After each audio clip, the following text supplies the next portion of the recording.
Pakuluin lang natin yung ating talong. Lagyan ng asin. Pakulo tayo ng talong. Marinate muna natin yung ating beef.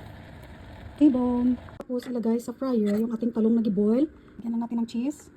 Ayan.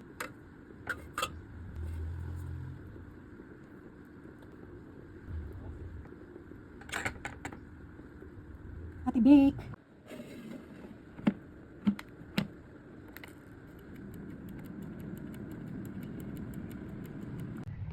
So ayan, mainit na yung pan. Ito yung marinate natin yung steak. Gamit natin dito ay Anchor butter. Anchor. Ito marin lang.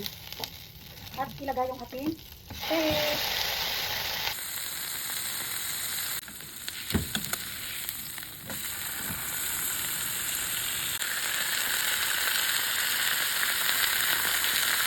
Charan!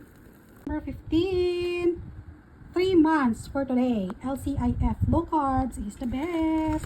Meron tayong talong with cheese, big milk. Meron tayong steak at dalawang itlog. Let's eat. Hello, good morning! 3 months na tayo, 12 week. Meron tayong steak T-bone, niluto sa Anchor butter. At meron tayong eggplant, giboil muna bago nilagyan ng cheese at air fryer at dalawang itlog. So kahapon nag-fasting tayo, 4 o'clock tayo nakain. So this is our first meal. And today is December 15 and 5:04. So 4 o'clock kahapon, 5:04, 25 hours fasting. Tara, let's eat! Amen. Thank you, Lord. Kain tayo ng ating food for today, low carb. So, ayan.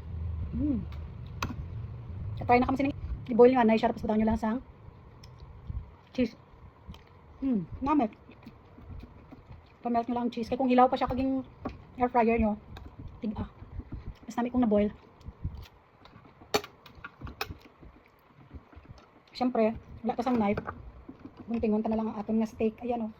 Perfect. Guntingon ta na lang kay wala ko sang steak knife diri. Na well done siya. Gusto tayo ng gadugo-dugo.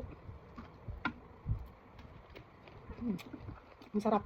Nilagyan ko lang siya ng thyme at saka salt. Gunting-gunting ko na tong aton nga steak. Tapos mo siya sa egg yolk. Imagine ako sa Angus beef ba.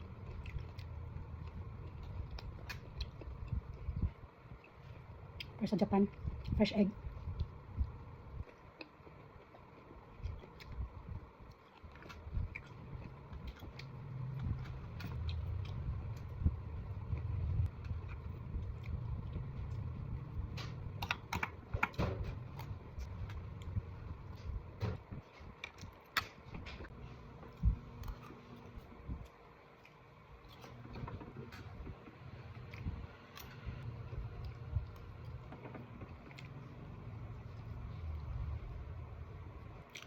Bye.